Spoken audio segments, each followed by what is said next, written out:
कुछ आवाज़ें इतनी जानी पहचानी होती हैं कि उनके असली और नकली होने का फ़र्क समझ पाना मुश्किल होता है। उस रात मैंने अपने ही सबसे करीबी दोस्त की आवाज़ सुनी, लेकिन वहाँ से जहाँ वो नहीं था। दोस्तों, आज के भौतिक घटना को हम ईथन के पॉइंट ऑफ व्यू से सुनेंगे, जिनके साथ ये घटना वास्तव में घटा था।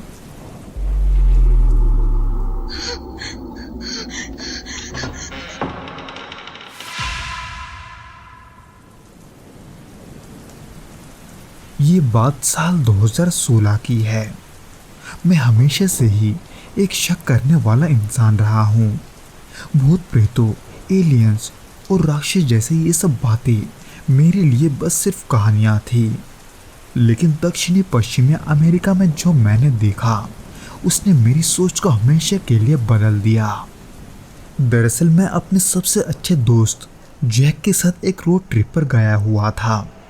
उसी दौरान हमने एरिज़ोना के नेवाहो रिजर्वेशन से होकर जाने का फैसला किया, क्योंकि वहाँ की प्राकृतिक सुंदरता और इतिहास बहुत आकर्षित करने वाला था। वहाँ पहुँचने के बाद हमारा पहला दिन तो बड़ा ही सामान्य से गुजरा। हमने कुछ स्थानीय जगह देखी, कुछ लोगों से बातचीत की और एक कैनियन के पास कैंप लगाया, जहाँ हम रात के वक्त आग के पास बैठकर बातें कर रहे थे, उस रेगिस्तान की शांति का आनंद लेते हुए। खैर, वहीं पर आधी रात के करीब जब जैक और मैं दोनों सो रहे थे, तब मैंने अचानक से बाहर से एक आवाज़ सुना, जो कि उस कैनियन में कुछ समय के लिए गूंज रही थी। हालांकि शुरुआत में मैंने ये सोचा कि शायद वो कोई कायोटी या पहाड़ी शेर होगा, लेकिन फिर मैंने एक अजीब सी आवाज़ सुनी। वो आवाज़ टूटी फूटी थी, जैसे किसी खराब रेडियो से आ रही हो। लेकिन वो आवाज़ मुझे जैक की लग रही थी, जो कि बड़ा ही अजीब था। पर ऐसे लग रहा था जैसे मानो जैक मुझे अपने पास बुला रहा हो। पर मैंने चौंक कर जैक की तरफ देखा। वो तो गहरी नींद में अब भी सो रहा था, पर इसके बावजूद भी वो आवाज़ मुझे फिर से सुनाई दिया, पर इस बार किसी दूसरी दिशा से।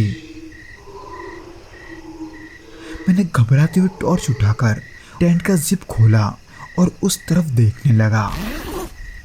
हालांकि वहां से मुझे दूर दूर तक कोई दिखाई नहीं दे रहा था, पर वो आवाज़ अब भी वहीं से आ रही थी। इसलिए मैंने धीरे धीरे उस आवाज़ का पीछा किया। ऐसे कुछ देर तक उस आवाज़ का पीछा करने के बाद मैं उस आवाज़ के स्रोत तक पहुंच तो गया था, लेकिन वहाँ जो मैंने देखा वो मेरी ज़िंदगी का सबसे भयानक मंजर था। असल में वहाँ एक कैनियन की ऊंचाई पर एक आकृति खड़ी थी, इंसान जैसी, लेकिन उसके हाथ पैर अस्वाभाविक रूप से लंबे और टेढ़े मेढ़े थे। उसकी आंखें पीले रंग की थी, जो कि अंधेरे में चमक रही थी, और उसके शरीर पर फटे पुराने कपड़े थे और उसकी त्वचा जैसे मुरझाई हुई थी। लेकिन इन सब में जो सबसे डरावनी बात थी, वो था उसका चेहरा, जो कि हूबहू जैक के चेहरे जैसा था, जिसे देखकर मेरा दिल जोरों से धड़कने लगा। जबकि वो आकृति मुझे देखकर हंसने लगी, एक मजाक उड़ाने वाले मुस्कान के साथ, जिसमें इसी बीच उसकी आवाज़ मुझे फिर से आई।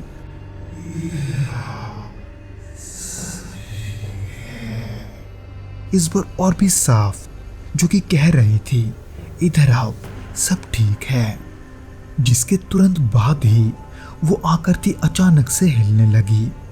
उसके हाथ पैर बड़े अजीब तरीके से हिल रहे थे, जैसे किसी टूटे हुए कठपुतली को कोई जबरदस्ती चला रहा हो। उसकी आंखें बिना पलक झपकाए मुझ पर ही टिकी हुई थी। इसलिए मुझे लगा अगर मैं वहाँ एक पल और रुका तो शायद यही मेरी जान निकल जाएगी। इसलिए मैं भागकर सीधे टेंट के पास गया। मैंने टेंट का जिप खोला और अंदर घुसकर जैक को जगाने लगा। मैंने हड़बड़ाते हुए उससे ये कहा, जैक जल्दी उठो, बाहर कोई है। जैक गहरी नींद से जागा तो था, लेकिन उसकी आंखों में अब भी नींद अच्छे से झलक रही थी। इसलिए मैंने उसे झकझोरते हुए दोबारा जगाने की कोशिश की। जब वो जागा तो मेरी घबराहट देखकर वो भी चौंक गया था। हम दोनों ही डरे सहमे उस टेंट के अंदर बैठे हुए थे। असल में टेंट के बाहर हमें धीमे से किसी के खिसकने का आवाज आ रहा था। पर फिर से हमने वही आवाज सुना, टूटी फूटी, लेकिन इस बार कुछ और भी डरावनी सी आवाज, जो ये कह रही थी, प्लीज प्लीज मेरी मदद करो। टेंट की दीवार पर उसी वक्त किसी के नाखूनों के खरोचने की आवाज आने लगी। पर वो आवाज एक जगह से नहीं, बल्कि वो आवाज घूम घूम कर चारों ओर से आ रही थी, जैसे कई लोग हमें घेरे हुए हो। फिर उसके कुछ देर के बाद अचानक ये सब शांत हो गया। हमने एक दूसरे की ओर देखा तो हमारे चेहरे पर काफी सारा पसीना था, पर फिर भी हम वहीं बैठे रहे।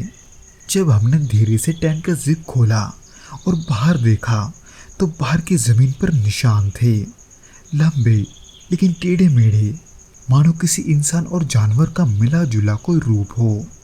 कुछ निशान तो इतने गहरे थे जैसे कोई घंटों के बल बैठा हमें देख रहा था। जिसके बाद बिना एक शब्द बोले हमने जल्दी से सामान समेटना शुरू कर दिया और फिर कुछ देर के बाद वहां से निकल गए। पूरे सफर में ही हम चुप रहे। कार में सिर्फ इंजन की गूंज थी। उस घटना वाले दिन के बाद हमने फिर कभी उस घटना का जिक्र नहीं किया, लेकिन कभी कभी जब मैं रात को अकेला होता हूँ तो मुझे वो आवाज़ फिर से सुनाई देती है, टूटी फूटी, लेकिन वो आवाज़ किसी दूर पहाड़ों से आती थी।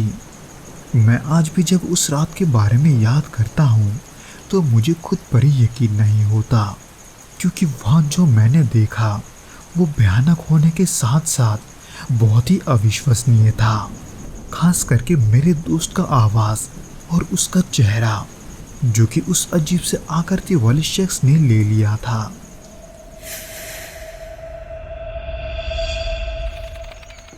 तो दोस्तों, ये तो था वो घटना जो कि ईथन के साथ घटा था। उम्मीद करता हूँ कि आपको ये पसंद आया होगा, और अगर आया हो तो प्लीज़ इस वीडियो को लाइक करके इसे अपने दोस्तों के साथ शेयर ज़रूर करना, और हमें कमेंट करके ज़रूर बताना कि आपको ये वीडियो कैसा लगा।